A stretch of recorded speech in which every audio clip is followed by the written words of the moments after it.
which are just as much as mine, I'm taking on all these other different issues. All we did in this relationship was argue.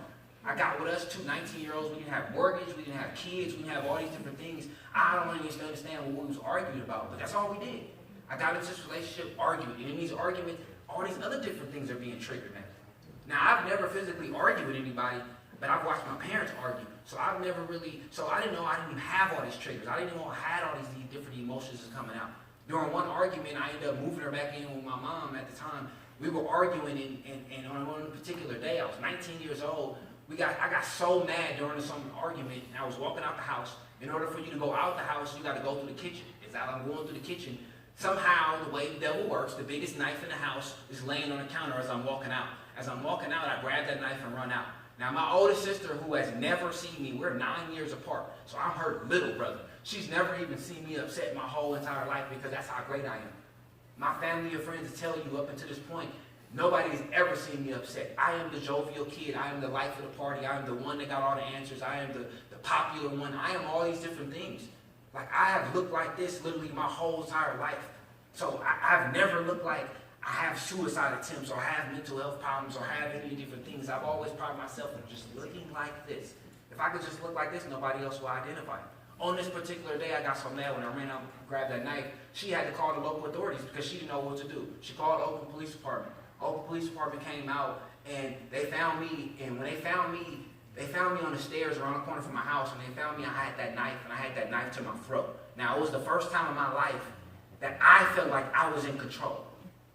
Now, it may not have been a good control, but it was the first time in my physical life I dictated what was going to happen. See, my whole entire life up until that point, all the painful moments in my life have been dictated by other people, and I'm always having to deal with the outcome of what people do and the decisions that people make. But this, here I am, I got my own power. I'm in my own decisions, and I'm making my own decision. I may be in a dark place making a decision, but I'm making the decisions. Now, 15 minutes go by, and the officers go back and forth with me, so they tase me. So I always tell people, if you're in a situation with law enforcement, please comply. You never want to be tased, because it's the worst feeling you could ever feel. Electric shocks that I still feel now, and that was years ago. So, I was almost 21 years ago, and I still feel the electric shocks, because that's just how it is. So at that time, they took me to John George Psychiatric Center.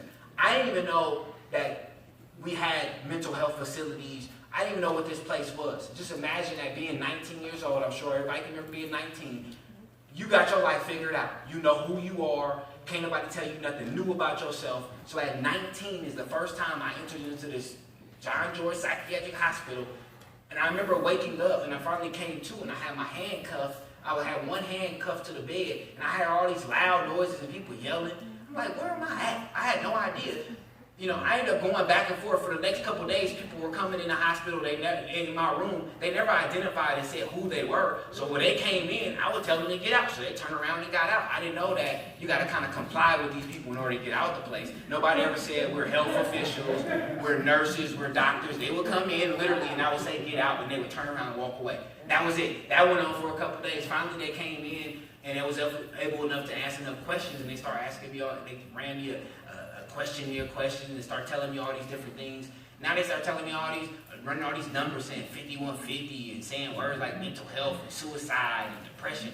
And I told them it was two doctors. It was a doctor, a therapist, and two nurses in the room, 4 of them. And I said, sir, ma'am, I looked at all of them. I'm 19 years old.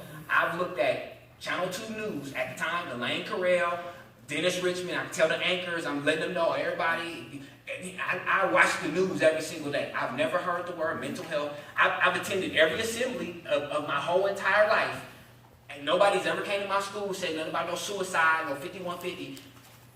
At 19 was the first time in my life that I heard mental health, that I heard depression, that I heard suicide, that I heard 5150. So I immediately denied that I had any of those things. I did enough to comply to get out of that place, and I went home. But when I got home, my mom was kind of shook up behind the whole ordeal about what happened. So, for her only, I went to outpatient. I went to an outpatient program at Kaiser Permanente. But the problem is they put me into a room full of people who are already comfortable talking about their issues and problems. And these were adults. I'm 19 years old at the time. They put me in a room full of 40-year-olds,